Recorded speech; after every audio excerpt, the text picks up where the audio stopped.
स्वागत है आपका इस चैनल हेल्प पीपी में। आज हमारे साथ हैं हर्षित जी। ये आपको बताएंगे बीआरओ के रिगार्डिंग जो इम्पोर्टेंट्स बात हैं। बहुत से बच्चे ऐसे हैं जिनकी क्वेरीज़ हैं रिगार्डिंग बीआरओ की, कैसा डिपार्टमेंट रहता है, क्या फिजिकल स्टैंडर्ड्स रहेंगे, क्या सारी चीज़ें रहेंगी। तो फर्स्ट ऑफ ऑल हर्षित जी, आप ये बताइए कि बीआरओ का जो हेडक्वार्टर है वो कहाँ है? पुणे में है। पुणे में इसका हेडक्वार्टर है? जी जी। अच्छा, तो फिर वहाँ पर आपकी क्या प्रोसीजर रहती है? मान लीजिए कि आपको पुणे में बुलाया जाता है, तो उसके बाद क्या प्रोसीजर रहेगी? जैसे हमारे को तो 3 बैचेस बनाए गए थे हमारे इसमें। अच्छा और on and around her batch में 200 के आसपास बच्चे थे। अच्छा। और तो हम लोगों को जैसे 16 तारीख को बुलाया गया था। हाँ। सबसे पहले 10 तारीख को बुलाया गया था। अच्छा। फिर 17 तारीख को, फिर 24 तारीख को। अच्छा अच्छा। और हम लोगों को मैक्सिमम टाइमिंग ये दी गई थी कि आपको 1 से 2 वीक लग जाएगा। Okay okay.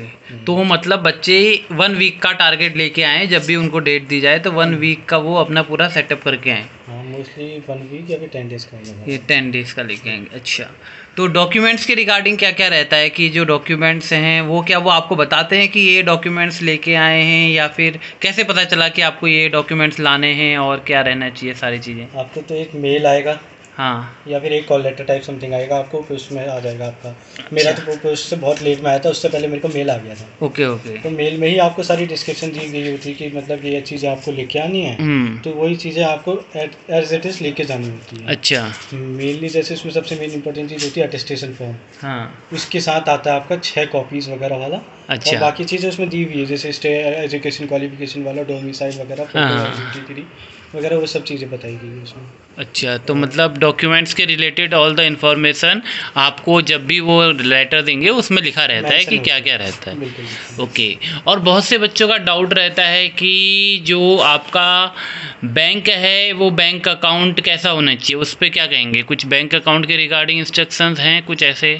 हाँ, उसमें एक प्रेफरेबली करके शब्द लिखा है, उसको आप मैंडेटरी मान के चलिए। अच्छा। क्योंकि वो जो एसबीआई का उसमें लिखा है कि जॉइंट अकाउंट होना चाहिए, तो आप उसको मैंडेटरी मान के चलिए। क्योंकि मैं जो था मैं उसको अपना बैंक ऑफ बड़ौदा का था मेरा। हाँ। मैं उसको लेके गया था, लेकिन हालांकि मेरा उसमें जॉइंट अकाउंट नहीं था, लेकिन फिर मतलब मैं बैंक ऑफ बड़ौदा का लेके गया था। अच्छा। तो उसमें आप ऐसा कीजिएगा कि आप एसबीआई का जॉइंट अकाउंट विद योर मतलब पापा जी या माता जी जिनका भी होगा उनके साथ लेके जाइएगा। वाइफ के साथ भी ले सकते हैं? हाँ, वाइफ के साथ भी ले सकते हैं। हाँ। वो तो आप जैसे करेंगे। हाँ, तो मतलब जॉइंट अकाउंट होना चाहिए और प्रेफरली एसबीआई को ही प्रेफर करें। एसबीआई को नहीं है तो एसबीआई में खोल लें और जॉइंट अकाउंट लेते हुए चलें। बिल्कुल। ओके। और जो रही डॉक्यूमेंट की बात, तो वो उसमें लिखा रहेगा जो भी आपकी क्वालिफिकेशन है, जिस भी एग्ज़ाम से आप क्वालिफाई हो रहे हैं उसके रिगार्डिंग डॉक्यूमेंट्स ओरिजिनली ले जाने हैं, और आपको फ़ोटो कॉपीज़ के सेट ले जाने हैं 6। अटेस्टेशन फॉर्म वो देंगे, उसको फिलअप करना है आपको। उसको फिलअप करने के बाद अटेस्टेशन फॉर्म को उसकी फ़ोटो कॉपी करा के सारा काम करना है ना? ओके।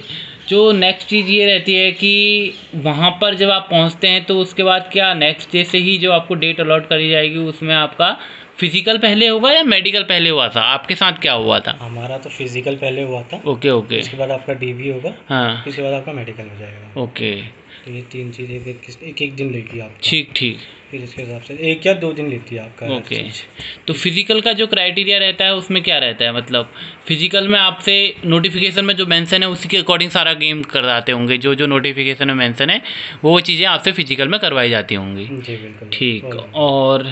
और जो हाइट और चेस्ट है वो मेडिकल में है या फिजिकल का पार्ट है? नहीं, वो मेडिकल का पार्ट वो मेडिकल का पार्ट है कि मेडिकल में आपकी जो भी हाइट एंड चेस्ट है उसको जो भी मेजरमेंट्स हैं वो मेडिकल में काउंट होके जाएंगे। ओके। फिजिकल में ओनली आपको रनिंग करनी है?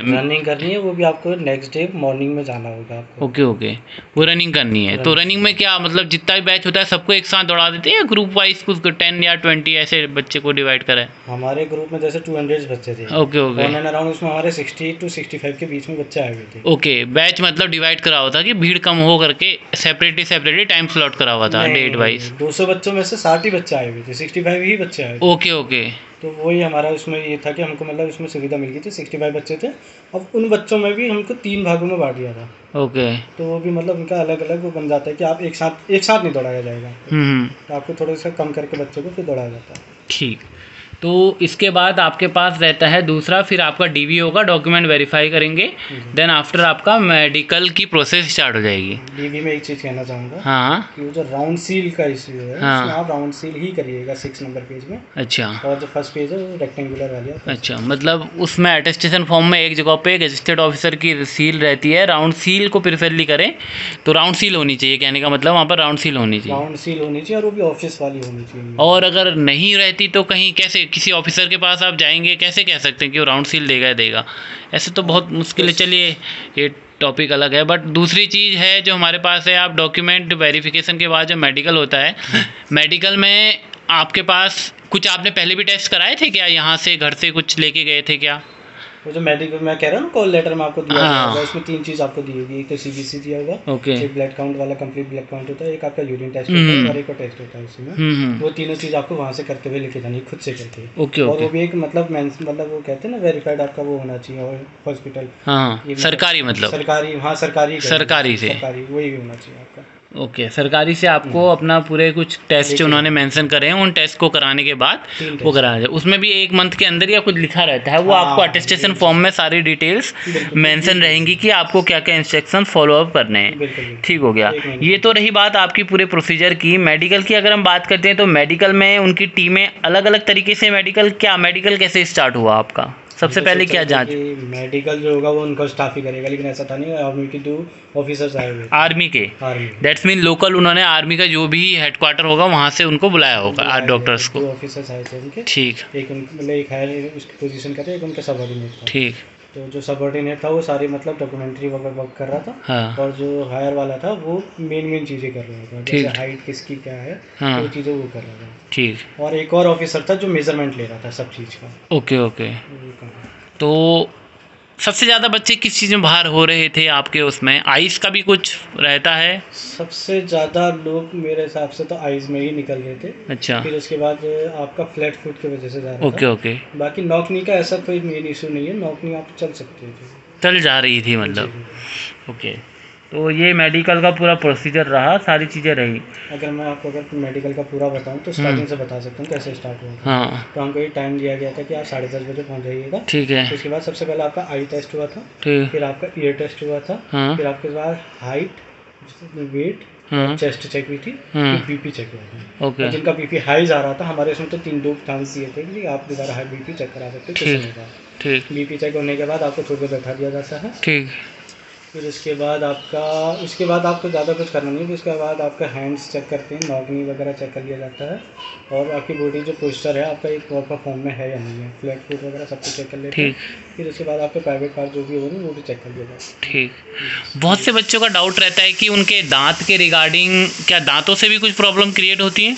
मेरे दांत चेक अच्छा, नहीं किया गया, तो इवन उन्होंने डॉट से देखा था। Okay, okay. मेरे उसमें ऐसा कोई चांस था नहीं, तो मेरा ठीक ही रहा। मतलब दांत का कोई इशू नहीं है कि किसी के दांत टेढ़े आगे पीछे हो, तो ऐसा कुछ नहीं? इतना ज़्यादा भी नहीं देखा मेरे इसमें, तो मतलब ज़्यादातर हमारे इसमें बच्चा ऐसा कोई था नहीं कि जिसका दांत का वजह से बाहर किया हो। अच्छा, तो दांत का मतलब कोई ऐसा इशू नहीं रहता है। आपकी आइस सही रहनी चाहिए है, मेनली आइस का जो आपका वो है, वो जो आपके नोटिफिकेशन में लिखा हुआ है उसके अकॉर्डिंग आइस रहे तो अच्छा है। आइस रहे तो का भी अच्छा है, आपको मतलब एक डिस्टेंस में आपको खड़ा कर दिया जाएगा। ठीक है, जैसे नॉर्मल आई चेकअप होता है उसके अकॉर्डिंग आपके 6/6 या 6/3 उन्होंने जो लिखा हुआ है उतनी आइस आपकी रहनी चाहिए।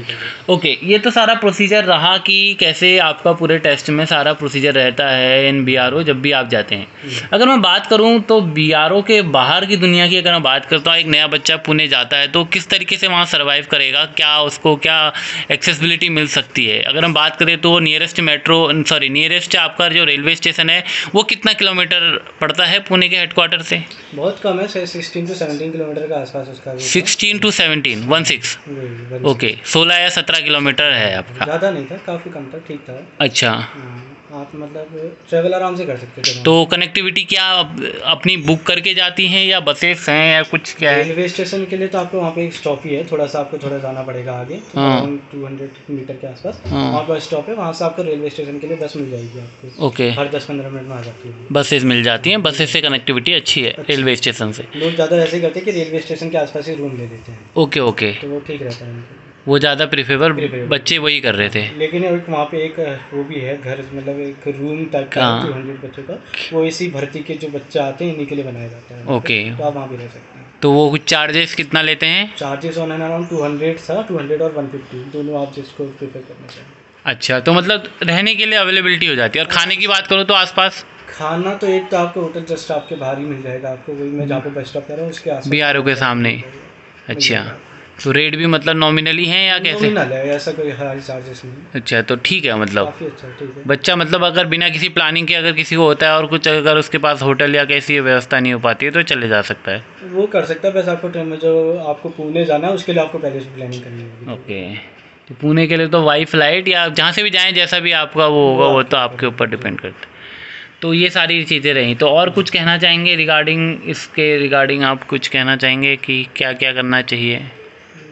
इस हिसाब से तो ज़्यादा कुछ नहीं है, थोड़ा कामलेसली इसको ब्रीविंग मतलब एकदम इंजॉय करते हुए इसको लीजिएगा, इतना ज़्यादा हार्ड नहीं होता। बस एक आपके मेडिकल की जितनी प्रोसेस है उसको थोड़ा सा मद्देनजर रखिएगा, बाकी अपनी हाइट वगैरह चेस्ट वगैरह वो चेक करते हुए जाइएगा। वहाँ जाके आप खाली फिर पैसे बर्बाद करेंगे अगर आपकी हाइट उनको फुलफिल नहीं करती है। अगर उससे तो मतलब कहने का मतलब जो क्राइटेरिया है अगर विजिबल चीज़ों में आप लोग कर रहे हैं तो उसको बिल्कुल क्लेरिफाई करके जाएं कि हाइट इतनी मांगी है तो आपकी हाइट इतनी ही होनी चाहिए, और अगर आपकी चेस्ट मांगी है फुला के इतनी होनी चाहिए तो ऐसी होनी चाहिए सारी चीज़ें। कलर ब्लाइंडनेस वाले बच्चे भी थोड़ा सा ध्यान रखें कि अगर कलर ब्लाइंडनेस है तो वो ना ही जाएँ तो अच्छा है, पहले ही पोस्ट प्रेफरेंस फिलअप करने से पहले ही आप उस चीज़ को ध्यान रखें।